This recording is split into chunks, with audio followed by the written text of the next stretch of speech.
FIDE Master John Curtis from Australia, and today I'd like to talk to you about the great Nehemievich Mikhail TAL, right? Mikhail TAL, one of the greatest attacking chess players, genius. And in the candidates of 1959 in Zagreb, he defeated Bobby FISCHER, reported to be one of the greatest or the greatest chess player in living history, and he beat him 4-0. So, I mean, it was obviously Bobby's road to his own personal chess glory that he had to learn from suffering defeats at the hands of the Soviets, that he would eventually come to conquer them. And so it was a great learning process for him. And but never let it be said that Mikhail TAL ever came in second. He was undefeated world chess champion, and Mikhail TAL, one of the greatest players of all time. And he did suffer a lot of illness in his life. So it's a great credit to his history that we can look at this game from one of those 4 wins in Bled Zagreb in 1959 Candidates Tournament. In 1988, TAL became World Blitz champion too, and he actually won the USSR championship at the age of only 21 years. So he's only 21 years of age, and he won the USSR championship. Anyway, we're going to look at this game, and Fischer TAL. Fischer has the white pieces and TAL has the black pieces. Right, so Fischer opens up with e4. Now what I want you to notice here is that there's one key move in the whole game, and it leads to the total collapse of Bobby's position. Bobby continues with an attacking line, but doesn't make one key preventative move, which allows TAL's whole position to snowball like an avalanche upon Bobby Fischer's game. And right, so c5, we're going to have a Najdorf Sicilian, and we'll open this is the key moves: pawn takes, knight f6, knight c3, a6, bishop c4. This was Bobby's main key weapon against the Sicilian, and he'd like to put his bishop on c4, attacking the f7 square down here. You see this weakness, and the pawn on e6, which will be played later. There it comes. So he wants to attack these squares, right? That's what he's all about. So he plays bishop b3 first, because he knows that b5 could be following, and he wants to doesn't want his bishop hit before he plays f4 and f5 to undermine those pawns on e6 and f7. Here comes f4. Now we're looking at f5. Now have a look at the bar, the analysis bar on the left-hand side of the board. You can see white's got a slight edge. Black castles. White plays queen to f3, preparing f5. Gets all these pieces ready in key positions. Black plays queen to c7. The tension must be great, absolutely enormous upon these two players with the prestige of what's to take place. Castles. Now b5. Now this threatens b4 to dislodge the knight and start moving forward as black. Now here, the key move should be a3 to prevent b4, right? Because otherwise white's got to go backwards to go forwards, and it just takes too many tempi for white to do this. But Bobby Fischer plays f5. I think the enormous confidence of Bobby Fischer in his own ability, he underestimated the importance of playing a3 before he played f5. Now b4 is played, and now Bobby must have looked at the position and thought, oh no, what have I done? You can see the bar favours black slightly. So white plays knight to a4, and now have a look at the bar. of the white bar, black's got the advantage. And now e5. And black's got a big advantage. He's starting to push white back. So the great Bobby Fischer is being pushed back from an attacking position. Not a good sign. Bishop b7, reinforcing the development of his pieces and attacking at the same time, attacking the e-pawn. Bobby plays knight to g3 to stabilise the position, to hold the precarious e-pawn.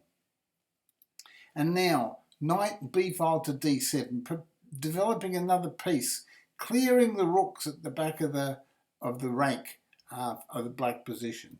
Now Bobby plays the same thing. He plays bishop to e3. And you notice that he seems to be a move behind.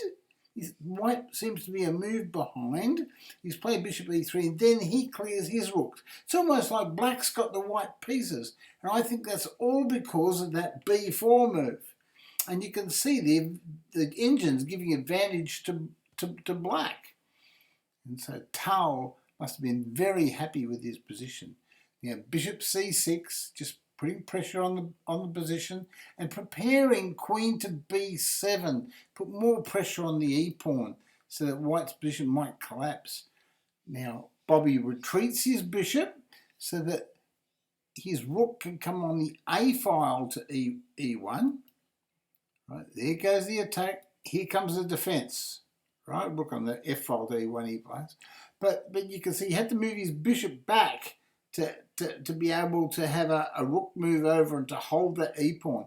So Bobby's under tremendous pressure now along that long white diagonal right through to the pawn on e4.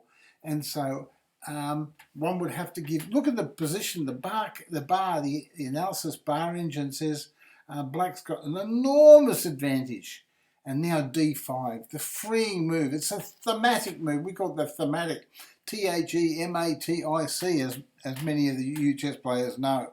Thematic move. It explodes the open position. Black's fully developed and explodes in the centre. So white having the first move. This is not a good sign. And as we can see, the white's any advantage white had from the opening is totally dissipated, and black is winning. And white seems to go further and further back with every move that the great Mikhail TAL plays. And I'd say this is a lot of preparation, analysis, opening preparation.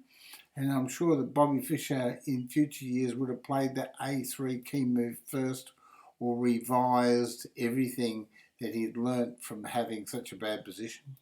He fights though. Bobby's nature is he fights. He's a fighter. He tries to create complications, but unfortunately he wants to play c4 to limit the scope of the bishop on c6. But unfortunately the pressure is too much. And now the great TAL, he's not frightened of opening his position, right? He knows that if he can play g takes f5, the pawn will attack the knight. And so even though the black king is open, the great TAL, who loves complications, knows that everything will favour him. And now Bobby takes the pawn, and TAL plays f5. He says, I don't care about you attacking my h7 pawn.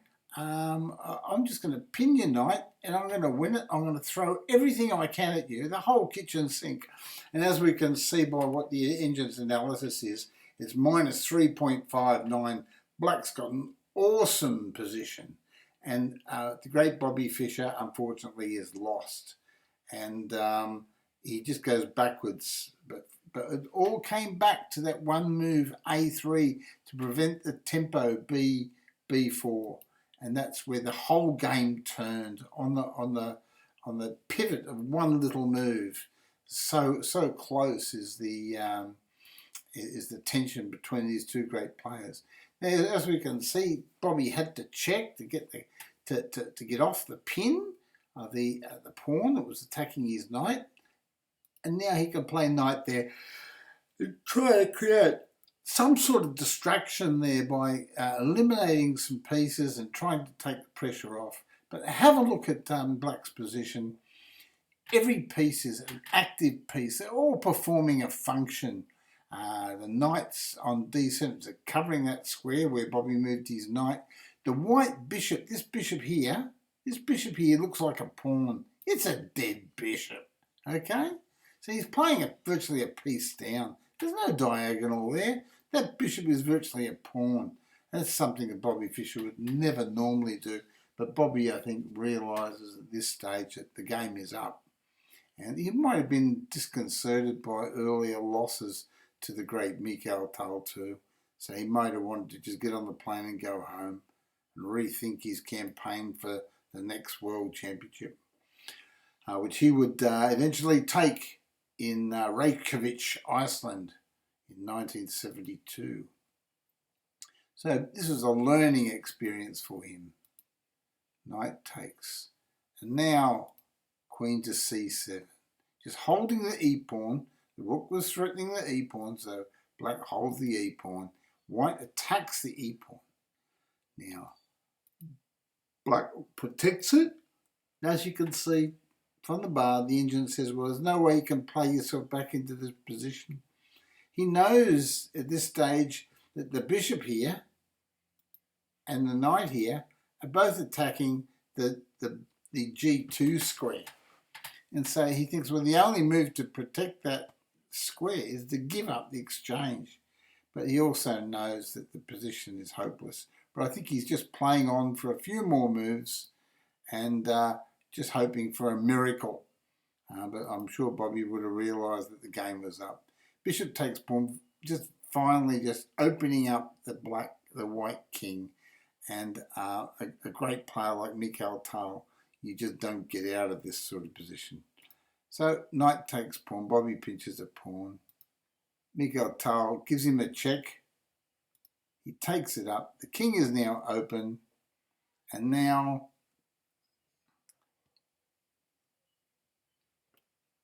rook to g8, check.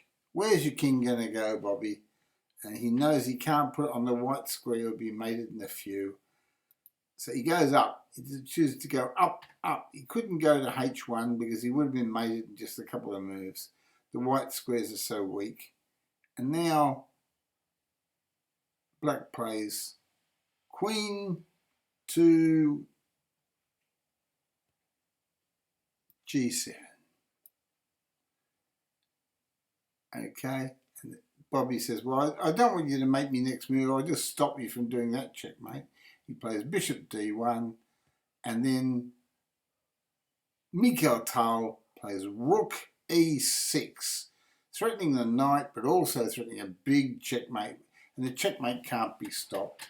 So that was the end of Bobby's campaign in the Great Candidates Tournament at Bled Zagreb in 1959.